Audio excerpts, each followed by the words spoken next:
Hi again, everyone, and welcome to a new episode of the Pelt Music Podcast. I'm absolutely delighted today to get to speak with Ed Tullett, aka Lowswimmer, about his new album, Godspeed Fantasy, which is out now. Before then, though, it's these reminders for myself. If you would, please do follow Pelt on social media. We're on Facebook at Pelt and on Twitter and Instagram at Pelt Music. And again, if you would, please do hit that like button, hit that subscribe button, whatever you're watching or listening.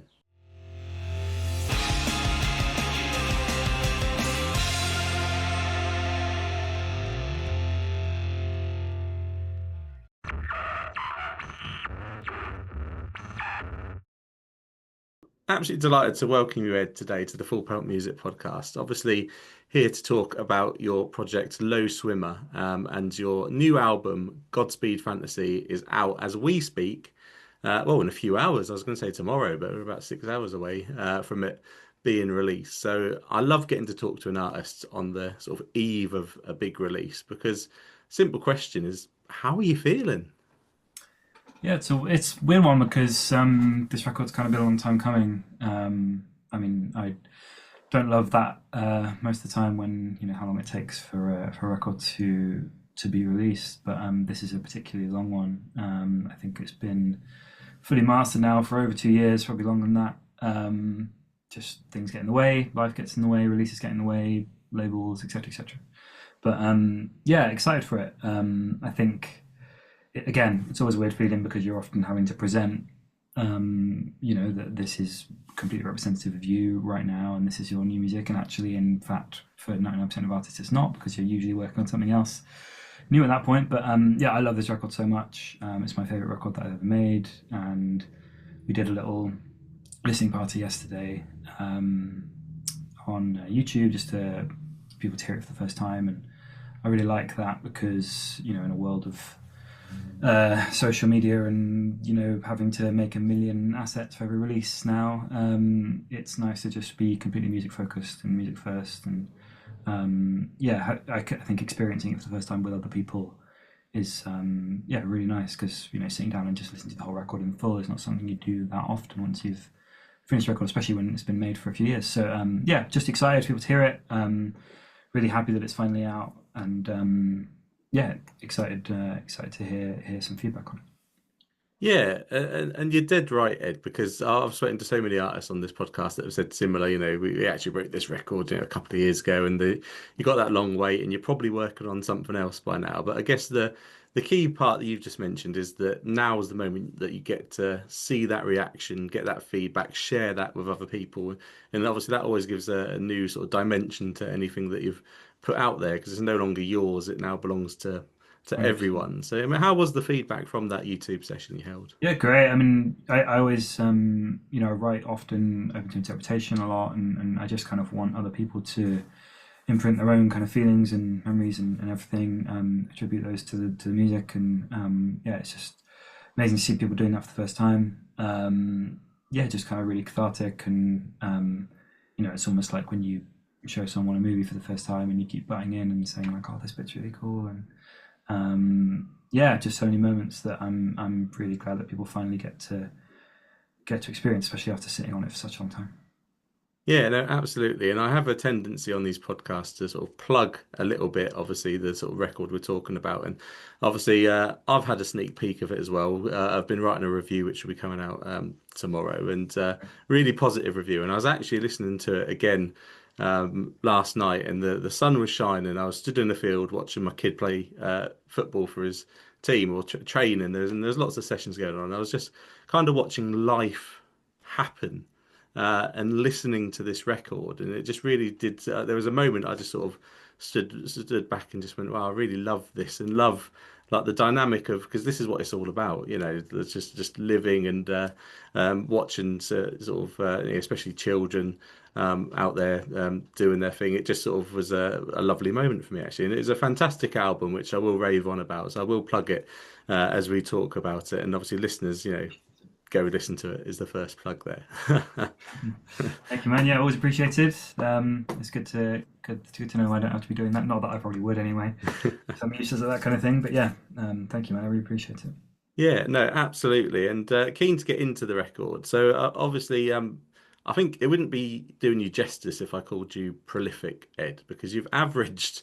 I was trying to do some rudimentary maths, and there's probably just over an album a year for over a decade now, between the various projects that you've obviously worked in. So, obviously, with that wealth of kind of experience of making albums, art, records, and obviously putting it out. Is there anything about this record now that sort of stands out to you as special? Yeah, I definitely think so. I mean, it kind of felt like a bit of a new dawn for me as a solo artist. My previous record called Red Eye Effect, that came out, I can't remember now, 2021 maybe, which I kind of see as my proper Lowswimmer debut. I did put out a few releases before that, but that was kind of just the music I wanted to get out that kind of like tested the waters because it had been a long time since I'd released anything as a soloist. And that did feel really important, but I think this record feels like I'm kind of finding a bit more kind of new ground stylistically and blending a few more genres and yeah, just kind of finding my feet a bit more and it just felt kind of really freeing. And I mean, it often happens with when I make stuff where you just kind of lock in once you kind of find a aural aesthetic, for want of a better word, you just things just come. And I think this was written again in quite a short period of time, but it just kind of came together. And then I knew it was really special, but just kind of had to sit on it for a little while. But even now, when I go back and listen to it, even though it's a few years old for me, it's still super exciting, and it's definitely the first thing that I want to show to new fans, new people, and yeah, just really happy with how it ended up sounding, and kind of a good springboard to kind of do what I want. I know you mentioned that I have a lot of projects, which I do, and I like having different homes for stuff, but also I think I'm keen to keep Lowswimmer as kind of relatively open-ended in terms of what I want to be able to do with it musically and stylistically. And I think this record touches on a lot of different ground that kind of allows me to to leap from. So yeah, I just think it's a really great record, I guess. Yeah, it is. It is very eclectic, but there's a lot of ground covered there, which makes it an interesting record. And I say it's something I've really enjoyed. And obviously, with that extensive kind of experience of creation that you've sort of gathered over, the last sort of decade, you've obviously sort of had numerous recording sort of sessions, processes that you've been part of either individually or with others. Coming into this recording process, this writing process for this record, was there anything that you were keen to do differently? Having obviously experienced what you have, is there anything that you thought, I want to try this time? I think it was just being completely free in terms of stylistically, and just allowing myself to play with whatever I wanted. I guess I wanted it to be slightly more electronic than some of my older stuff, partly because that was what a lot of music I was listening to at the time was, and not be afraid to kind of mess around and blend different stuff, and also just be a bit more confident. I think like songs like Open Season or Sleep Hit or IRL, I think were relatively upbeat and relatively kind of I don't know what the right word would be, but certainly confident in a way that I think certain other releases haven't been, and so that was a big thing. But generally, yeah, just mucking about, and just playing around with sounds and starting with a lot of cool different loops. And I think there's a lot of stuff that's kind of more sample based on it, like for example, recording a load of random electric guitar or vocals and then putting it into a sampler and chopping it up, things like that. Just like different ways to come up with new melodies and new sounds and stuff. And then as the process went on, I just wanted to kind of make it as melodic as possible. There's some pretty kind of over the top and dramatic, different falsetto and harmonies and really high stuff. And just playing around with that, just making it kind of as melodic as possible and therefore kind of, euphoric and addictive, which, I love melody so much. It's my favorite thing, both in making music, but also listening to music. And it's super important to me. Yeah, no, absolutely. Fascinating to hear that, and for a little bit more insight into the album as well. I'm keen. I'd noted already in kind of press releases you'd mentioned the sort of catharsis you had making this album. You've already said that it was cathartic to me just now as well. Obviously, making this record again on your own this time, sort of more in isolation. Obviously, it would naturally be more sort of introspective as a record. How did that sort of sit with you? Yeah, that sort of position, because it could potentially be a lot more vulnerable to obviously when you work with other people. Yeah, there's always when you're working with others, there's always kind of um, bit of a feeling of like, oh, do I want to share this, or maybe this idea will sound stupid or whatever. Obviously, you don't get that when you're by yourself. You just kind of, if you think an idea is good, then you go with it. I mean, it was a period of a lot of change in my life, and kind of wanting to kind of embolden myself a bit and feel confident both in myself personally, but also in the music I was making. Um, yeah, I don't know. I think it was just not having any boundaries and yeah, just allowing myself to play around with whatever sounds I wanted in a way that I feel like a lot of my other projects I kind of see them as um, certain ideas are right, and it just, oh, this makes sense for this makes sense for this. I want to say I want to work on a listen thing. Obviously it needs to be kind of like more dark, and I mean certainly piano based, but with Lowswimmer I think because it's fully my own and by myself, I can really span that and do whatever I want. You're not kind of locked in. I always say about like Ali, my friend Ali, who's Nova More. I couldn't just have one project like he does because I just want to make so much different music, and I want to, whilst I want to have all these different projects and have different homes, I want Lowswimmer to still have that breadth of stylistic and yeah, sonic kind of quality. Yeah, no, absolutely in awe of the work that you've done, not just obviously on this record, but across your career so far. Absolutely fantastic. And listeners, really do need to get hold of this album as it comes out. Obviously, as we speak tomorrow, by the time the podcast is out, obviously the record will be out. So listeners, hunt it down.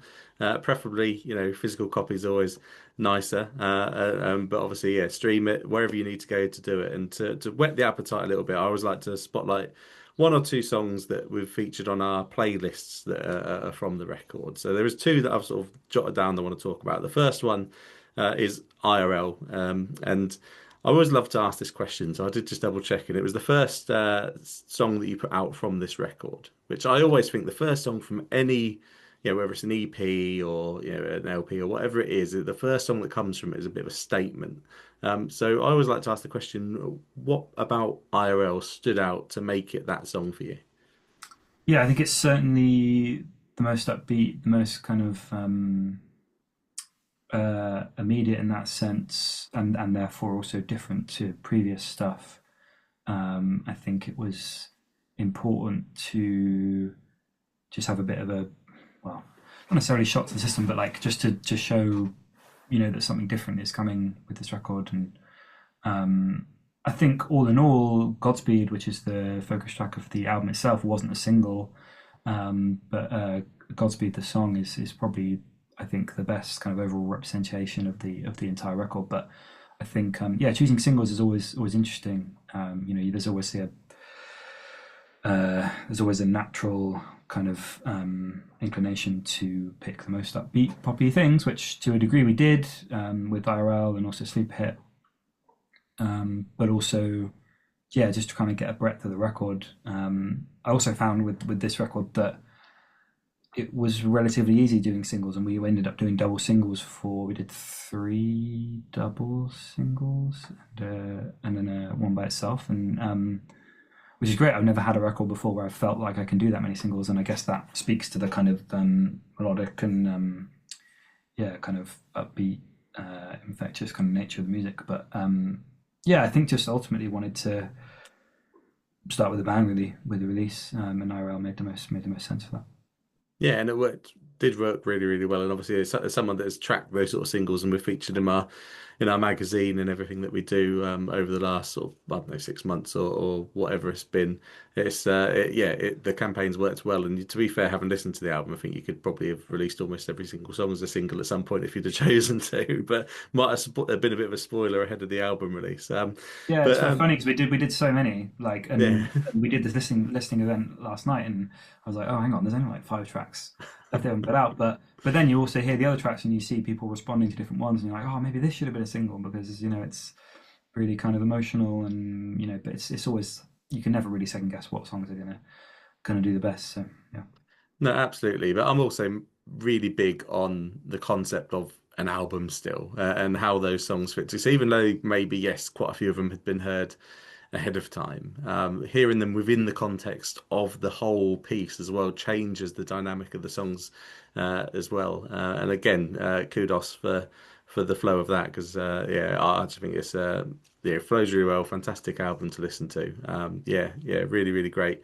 And I love to put the spotlight on music videos. So we are going to talk about Sleeper Hit and the music video. But before I sort of go off pieced into that video world for a second, just to give us the background of the song, what could you tell us about Sleeper Hit? What is the song about? How did it come together for you? Yeah, it's interesting. Like I've said before that I write so kind of open to interpretation that often, and I mean, obviously this record has existed for a little while. To me, I kind of have to check notes sometimes to remember, especially lyrically what songs are about. I think I knew that I wanted it to be kind of sonically, it's got that kind of fast drum loop that comes in halfway through, and just wanted it to feel, yeah, super kind of poppy and infectious. I mean, people's definition of pop is all very different. I mean, these songs are poppy to me, but I'm sure to some people they're still pretty alternative.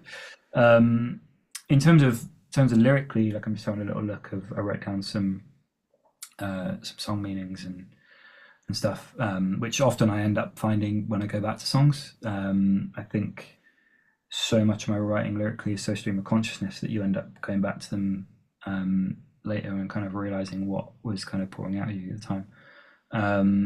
But I said that it's very much an open conversation with yourself, seeing where you can be better and be more forgiving of yourself, and the push and pull of trying to do more, better, and equally giving yourself space to breathe. I think that's a kind of common theme in the record. Of I was going through a lot of change at the time and wanted to feel good about myself and feel confident, and I've naturally have a lot of social anxiety and things like that, and trying to kind of push through that a bit, but also telling yourself that that's also okay, and who you are is who you are, and you should, yeah, sure, you can change to be better, but it doesn't mean that you have to change certain things that make you unique, which is a very common theme across the whole record. But yeah, I mean, I love how that song turned out. I like that it's kind of in three parts. You've got this kind of opening bit, and then the drums come in, and then it drops out to the acoustic part with the lower vocal.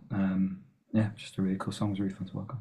Yeah, absolutely. And just a powerful and relatable theme that does go across the album, as you say, and something that it helps, certainly helped me sort of connect to the record. Again, like I said, just that sort of moment where I was just taken aback listening to it, watching the world sort of pass by, and it sort of brings about sort of introspection in yourself, and you sort of lose yourself in the music like that. And it's what I love about music, absolutely. So absolutely fantastic to hear that, and obviously the video for the song. So yeah, regular listeners to the podcast will know I obsess a bit over music videos. Grew up in an age when obviously music TV was a lot bigger than it is now. Obviously now I point everyone towards YouTube, and there will be a link in the bio for the video, and listeners should definitely go and check it out. So I always love to pinpoint a video, and I've had to look at a couple of the videos that have sort of come out. And obviously, Sleeper Hit, I just think aesthetically, I just love the kind of the look at it and how it sort of plays out. And simple question really is just how did you come up with that concept for that video? How did you put it into practice? Yeah, so music video is a funny one in that I really like them as an art form, but I feel like it's very different nowadays to, like you said, how it used to be. I feel like it's very hard to really do anything unique, and don't get me wrong, I don't think we've done anything necessarily really unique with the videos for this record, but I think it's a tough one because in a world of kind of short form content, I always prefer more medium form, if that's a phrase, with more just things you can get your teeth into a bit. The Sleep Hit video is kind of an extension of the world from the IRL video, which is a kind of weird it's hard to describe, but the concept was came up with by Pit Productions, who made both videos, and they shot them both on film, which is really, really cool, and that's partly why they look so great. But often with music videos, I just like letting other people go wild and come up with their own concepts. I think I'm so musically focused that I don't often end up having a lot of vision. You know, if I see something that I like, and especially if this happens with artwork, then I'll be like, yeah, that's great. That really works, which happens a lot with my friend Mike Roth, who did the artwork for the record and has done art for my various other projects before, like Halo Co and other Lowswimmer stuff. Pretty much everything he does, I love. Yeah, with the videos, I guess it's similar to how I feel about them lyrically and how I want people to just attribute their own, visions and thoughts and feelings and memories to. I think with music videos, if you have a really clear concept, unless you're, a director yourself, it can be very hard to get that across truly how you see it. And therefore, I always prefer the music videos that I haven't really gone in saying much myself and just letting other people work around it and be like, oh yeah, no, that is a great idea. We trust you to make something really cool. And that's exactly what Picklock did with both of those videos. And equally the Nosebleeds video, which is an animated video. They're all really, really cool. But again, it's, what one person or a set of people see to conceptualize a song or how it attributes, some of the best music videos of all time have probably not really had much to do with the song anyway. So, but yeah, I mean, I'm really pleased with how they turned out, especially how they look on being shot on film. They look great. And yeah, I know it's not the most interesting answer given that I didn't have a lot of input into them kind of visually or conceptually, but I think it's interesting to see, to speak at how often that happens and how, sometimes it's great to have a really fully formed vision, but like I said, it can be hard to execute that. I know various artists, someone is working on the video now that they had a very, very clear concept, and sometimes it can be tough to match that exactly with, one other or a team of other people who are making it. So yeah, I just think it's better to trust a team of people to come up with something, and exactly what they did. Yeah. Absolutely, and it feeds back into something I said earlier around obviously, you create this piece of art, this music, and then obviously once it's out there, it's shared, and obviously this is an element of that because you share this song that you've created and this piece of you with someone else and ask them to interpret it how they interpret it, and obviously create their own sort of art around that art. It's a really intriguing process, and yeah, obviously, some people have like multi-talented and obviously can do everything in the world. But I mean, when you collaborate with other people and obviously you can feed into that vision, but you let them sort of run with it. The results often, like you say, can be really, really stunning. As I believe, the results of these videos absolutely are. So listeners, again, the link's going to be there. Do click through, check them out, because it's a lot more engaging than a 10-second TikTok. What So, isn't? yeah, exactly. I'm fully with you on that one. I'm far too old for the TikTok and the short form. I'd much rather engross myself into something. And yeah, with that, it brings me on to sort of the last sort of question that we've got to go around. And obviously, music industry, so you can split it into two. You've got your recorded side and you've got your live side. And obviously, I love to engross myself in the live side. So I just wondered, what sort of plans, if any. I imagine the couple of challenges you've got with getting Lowswimmer out on the roads would be time because you're such a bit busy busy person with the amount of projects you got, and obviously, to bring that whole sonic, just smorgasbord of sound together onto a stage would probably be relatively difficult. But I know you have played obviously some Lowswimmer shows. Is there ambition to get out and play some more? Yeah, so I did when I was touring with Nevermore, so Nevermore is a project that I fully co-write. It's my friend Ali, but I've co-written all of his solo stuff, well, pretty much all of it, since 2016. We've also done fully collaborative stuff together. I was in the live band of that for 7 years and stopped doing it kind of early to mid last year.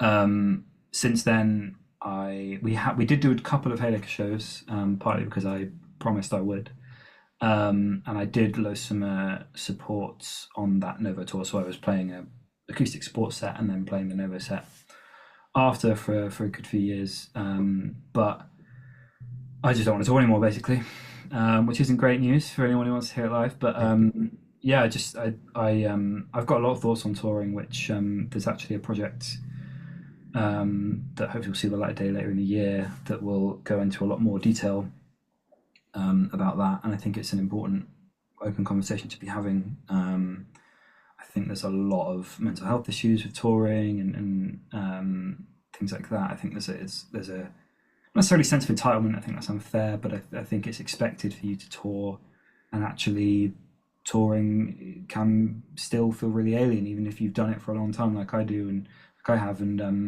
I think it's funny that you if I'm sat in the studio making this record over the course of a year or two, and to imagine it in a live environment is such a different thing. It's such a different space, and to I don't know. It's different people have different thoughts on it. I've also, I've kind of fallen out of love with watching live music for a while as well. Like I used to go to tons of shows when I was younger, and I haven't been to many shows recently. Probably the only ones I can remember are ones I've been sat at, just because I way prefer being sat at a when I'm seeing a show. But then obviously, of course, when I used to play shows, I used to hate playing seated shows because I don't feel the same. Yeah, it's an interesting world that I think needs to be spoken about and explored a bit more in terms of just how different musicians feel about it, and how alien and different it can feel depending on what your project is, and who's involved, and also how you make the music and how you want people to consume it, etc. But as I say, there's a project that I'm working on at the moment that might explore that a bit more later in the year. But yeah, suffice to say that there will not be any Lowswimmer touring for the foreseeable future. It might be something that I'll explore in the years to come. But yeah, I decided to leave the Novo Live Band last year, and I haven't really looked back, and it's given me so much more time, as if I needed any, but to make more music. And that's what I love doing, is being in the studio making more records. And it's funny, I get told that I'm super prolific, which I guess I am, but at the same time, someone who's lucky enough to do music for a living and has done for a long time, I think if you're touring or you're on an album campaign, I totally understand. But if you're not doing either of those things, why aren't you just making more music? Like, that's what I want to do. And ultimately, I don't feel like I'm necessarily super time pressured or stressed or anything like that. But luckily, I guess there's a lot of music in me, and yeah, I just want to kind of make as much as I can while I can. So yeah, it's just allowed me more time to do that, and do what I love, and do best. So. Yeah, they're really refreshing to hear, and such an important conversation to have, as you say, because, as some of this, a live music goer, I mean, not saying for me, but for a lot of people, there's just that assumption. You turn up at the show, the band's there, that all the other stuff that goes on, they actually, the fact that they've had to get there and probably traveled a long distance, they've really probably, not got much in the way of food or sustenance to keep them going, and there's other obligations that you're having to try and meet along the way, such as people talking to people like me, probably, and all this kind of stuff. There's a lot more to touring than, hey, here's a guitar, play a song. There's a lot more to it than that, and obviously, like, the mental health point is massively, massively important, and perhaps the historic, set in stone sort of ways of touring are not necessarily right for everyone anymore, and there should be new ways. I mean, one of the things that the pandemic was obviously a horrible time for everyone, but one of the things that I actually loved, and a bit sad that it sort of died away quicker than I thought it would, was the live streams, because people have barriers to attending shows as well, whether it's physical, mental, emotional, whatever it may be, or just simple financial, travel distances and things. The live streams, I felt, in the pandemic brought the opportunity to hear these songs in a different way, to people that perhaps wouldn't get to experience it anyway. So there's definitely, it's 2025. There's different ways of doing things, all sorts of things. So yeah, look forward to hearing your project later in the year, as and when it comes. And probably a nice little segue for my sort of closing message for the listeners, where I always just point them towards social media, because as much as we hate the fact that that dominates everything, that is where you need to stay up to date with everything coming from Low Swimmer. Instagram is your main source of social media, and quite easy. It will flash up on the screen, but I think the listeners would find you without me, because it is at Low Swimmer. There's no underscores or official or any of that kind of stuff in there. So obviously, please do go follow Low Swimmer on social media. Stay up to date with everything obviously coming through Ed from that project. And final message from me again would definitely be, check this album out, and if you can, take my lead and sort of maybe get yourself out into nature, and just go and sit, maybe on a bench and just watch the world go by and listen to this album, because it just adds another layer to it. And thoroughly enjoyed getting to review it and listen to it, and even more so enjoyed obviously talking to yourself, Ed, about it. So thank you so much for your time. I always give the last message to the guest, Lowe's. What would be your last message for the listeners today? Um, yeah, I guess you did a pretty good job. But yeah, it'd be great if people could check out the record and see what they think. And yeah, just super excited to have it out. And thank you so much for having me and some great questions. Yeah, I always really like talking about this stuff. So Well, thank you everyone for listening. I really do hope you enjoyed that chat there with Low Swimmer. Do make sure you check out that new album, Godspeed Fantasy, which is out now. And of course, follow Low Swimmer on social media. You can also follow Full Pelt. We're on Facebook at Full Pelt, and on Twitter and Instagram at Full Pelt Music. Finally, from me, if you would, please do hit that like button, hit that subscribe button, wherever you're watching or listening, because we'll be back very soon with another episode of the Full Pelt Music Podcast.